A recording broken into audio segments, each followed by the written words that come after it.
Estamos aqui de novo, mais uma segunda-feira, neste canal onde temos tratado da liderança focada em pessoas. Caso você esteja assistindo os nossos vídeos e esteja gostando do conteúdo, eu quero convidar você a se inscrever no nosso canal, clicando nesse botão vermelho que tem debaixo da sua tela. Pare agora, vá lá, se inscreva, ative as notificações, para que toda segunda-feira, meio-dia, você seja lembrado que mais um conteúdo chegou no nosso canal sobre liderança. Eu sou Paulo Gonçalves Júnior e eu convido você a toda semana tentar desenvolver um pouco mais os aspectos da liderança que você tem na sua vida para inspirar e para cuidar das pessoas. O tema de hoje é Aumente a sua barraca. Sobre o que nós vamos tratar? Vamos tratar sobre a expansão da nossa mentalidade em relação à liderança a qual estamos exercendo.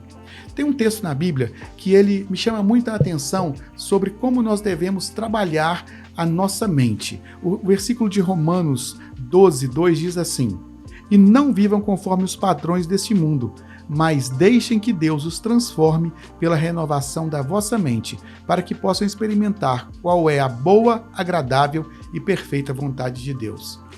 Todo mundo que lê a Bíblia um pouquinho conhece esse versículo. Transformem-se pela renovação da vossa mente. Da vossa mente. Isso é muito importante. Eu e você precisamos entender que as nossas atitudes nunca vão mudar se a nossa forma de pensar não mudar. Olha, quando você vai no médico, você geralmente ouve do médico que você precisa mudar as suas atitudes. Por exemplo, se você quer emagrecer e você vai no endocrinologista, e aí você fala assim: eu vim aqui para você me passar uma dieta que eu quero emagrecer. Via de regra, eles falam assim com você: olha, você precisa mudar a sua maneira de pensar a comida. Você precisa mudar a sua maneira de pensar a sua alimentação. Se você for num nutricionista, da mesma maneira ele vai dizer para você: olha, você precisa fazer uma reeducação alimentar. É assim que eles chamam isso. E eu chamo de transformação da mente. Se você quer mudar a sua maneira de agir, você precisa mudar a sua maneira de pensar. Eu quero falar com você hoje sobre a sua maneira de pensar a liderança. Você tem uma liderança apontada para o crescimento? Eu quero ler então com você um texto da palavra que me inspira a pensar a minha liderança. Está em Isaías 54, versículos 2 e 3. O texto diz assim: aumente a sua barraca, torne ainda maior do que o lugar onde você mora e não faça economia nisso. Encompride as cordas das barracas e pregue bem as estacas, pois você vai estender as suas fronteiras para todos os lados. O seu povo será novamente dono das regiões que os seus inimigos conquistaram, e as cidades desertas ficarão cheias de gente. Olha, toda barraca ela tem estacas. E essa barraca ela precisa estar firmada nas suas estacas. Mas o texto fala que você precisa encompridar. Essa é uma palavra talvez pouco usada, né? Eu uso pouco essa palavra, mas ela precisa ampliar, ela precisa esticar. A figura de uma barraca, apesar dela ter as suas estacas, ela é uma figura muito mais móvel do que a figura de um prédio, de uma coisa paralisada, de uma coisa estática. Como é a sua liderança? Ela é ampliável ou ela é uma liderança estática? Como eu falei há alguns episódios atrás, eu sou mineiro e eu faço parte de um povo cheio de tradições. E as tradições, elas são uma bênção, mas às vezes as tradições, elas são paralisantes.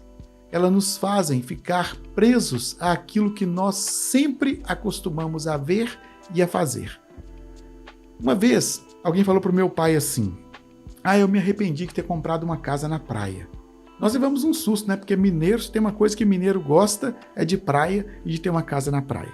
Mas essa pessoa disse assim: eu fiquei preso àquela única praia. Deve ser Guarapari, né? Mineiro gosta de ir para Guarapari, especialmente os mineiros lá da minha região, de Manhuaçu. Por que ele estava reclamando? Porque agora, todo ano, ele ia para a mesma praia, para o mesmo lugar. E ele falou assim: eu gostava mesmo de quando eu ia para a praia em barraca. Eu ficava num camping esse ano que vem eu ia para outro camping, às vezes nas mesmas férias eu ia para vários campings diferentes. Essa figura me chamou a atenção, né? Não estou discutindo aqui se é bom ou não ter uma casa na praia, não é isso. Mas o fato de que ele gostava de ter a liberdade de poder esticar as suas férias, de poder mudar os seus hábitos, os seus ares. Ele não queria estar preso a uma casa estática. Né? Eu, para falar a verdade, prefiro hotel, né? Não prefiro ter essa mobilidade no hotel e não numa barraca. Mas o ponto mais interessante é que nós, na liderança, precisamos ter essa visão de elasticidade, de poder aumentar os padrões da nossa liderança, de mudar a forma com que nós fazemos a coisa. Preste atenção, mudar a forma é diferente de mudar os motivos. Forma aponta para como fazemos as coisas e motivos aponta para o porquê nós fazemos as coisas. Nós podemos mudar a forma de nós liderarmos, porque nós mudamos os métodos, nós mudamos a linguagem, mas nós não podemos mudar os princípios.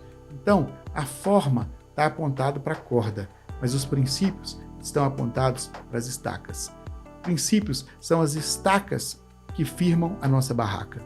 O expandir da barraca aponta para essa liderança que pode mudar a forma, mas as estacas apontam para os alicerces que as nossas formas estão fincados, estão apoiados. Princípios não são modelos. Princípios não são métodos. Princípios não são processos. Princípios são as convicções pela qual nós nos alicerçamos. Eu sou um cristão e eu apoio os meus princípios nos princípios cristãos, nos princípios de fé. Tudo que eu faço precisa estar coerente com a fé que eu declaro ter. Obras podem até mudar de acordo com o momento, com o tamanho, com as situações. E muitas vezes eu precisei tomar decisões que mudavam a forma com que eu faço as coisas. Recentemente, eu aprendi um princípio com um líder que eu admiro muito, que é o Craig Groeschel, pastor da Life Church. E ele falou uma coisa que ela me deixou muito abalado. Ele falou que nós precisamos aprender a descumprir nossas promessas. Querido, descumprir promessas, isso fere frontalmente o princípio de um cristão, ainda mais de um pastor. Aquilo que eu prometi está prometido. Mas o que Craig Groeschel nos chama a atenção é que existem situações, especialmente aquelas de mergulho das nossas organizações, que elas fazem com que nós reconsideremos o tipo de promessa que nós fizemos. O que é esse mergulho? São os momentos difíceis, os momentos de crise. Vamos pensar no exemplo que ele nos deu em relação à pandemia. Quantas vezes pastores disseram que nunca teriam uma igreja online, algo que fosse diferente da congregação junta, do povo junto. Esse pastor Craig Groeschel, mesmo muitas vezes, foi criticado pelo fato de ter uma congregação de pessoas que só assistiam seus cultos online. E de repente chegou a pandemia. Aquela promessa de nunca vou ter uma igreja online, de repente estava quebrada. Por quê? Porque as necessidades mudaram. Às vezes você faz uma promessa diante de uma realidade. Você faz um compromisso com alguém diante de uma realidade. E com o passar do tempo, aquela realidade muda e você precisa quebrar aquela promessa que você fez. Nossa, mas isso, eu não concordo com isso. Então deixa eu ler um texto na palavra para você, em 1 Samuel 2, versículo 30. Eu, o Senhor Deus de Israel, prometi no passado que a sua família e os seus descendentes me serviriam para sempre como sacerdotes. Mas agora eu digo que isso não vai continuar, pois respeitarei os que me respeitam, mas desprezarei os que me desprezam. O que nós estamos vendo aqui nesse texto?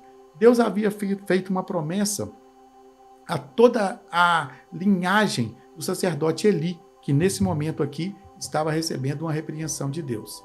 Arão, que era o primeiro a receber essa promessa, para Arão Deus disse que toda a sua descendência seria uma descendência de sacerdotes. Mas por causa do pecado de Eli, dos filhos de Eli, Deus estava quebrando a promessa que havia feito. Por quê? Porque essas pessoas não cumpriram o que deveriam ter cumprido. O texto fala, eu prometi no passado, e agora eu estou fazendo de outra maneira, não vou continuar mais fazendo o que eu prometi. As situações mudaram e o próprio Deus mudou aquilo que havia prometido. Deus não mudou a sua visão em relação a sacerdote. Ele levantou outro sacerdote, que foi Samuel. Deus não mudou a sua intenção de ter o seu povo, de formar uma nação para si. Ele continuou liderando a sua nação e formando a sua nação. Ele não mudou o princípio. mas ele mudou a forma. Por quê? Por causa da necessidade de encarar uma nova realidade. Eu mesmo havia feito promessas para mim mesmo, que eu não iria me expor na internet. Olha eu aqui falando com você no canal do YouTube. Eu nunca pensei que eu estaria aqui, porque eu não queria me expor às críticas que a internet certamente me expõe, mas isso me levou a um novo nível de maturidade. Como isso aconteceu comigo? Quando a realidade da pandemia se apresentou. E hoje nós temos uma oportunidade de nos comunicarmos através do meu perfil no Instagram, através do meu canal no YouTube, e eu e você, como líderes, podemos trocar essas experiências. E agora eu quero encerrar essa palavra dizendo a você que você precisa encompridar as suas barracas. Você precisa encompridar a sua tenda ou as suas tendas. Você precisa esticar as suas cordas e você precisa expandir a sua liderança. E o texto diz, para todos os lados. Aonde você está limitado? Você precisa estudar nessa área. Aonde você está acanhado? Aonde você está aprisionado? Firme-se nos princípios, mas avance nos métodos. Avance nas promessas que você fez. Reconsidere desfazer essas promessas e melhorar naquilo que você está aprisionado. O meu desejo, a minha esperança é que nós, como líderes, nos sintamos desafiados a romper esses desafios e a inspirar e influenciar as pessoas que caminham conosco. Deus abençoe você.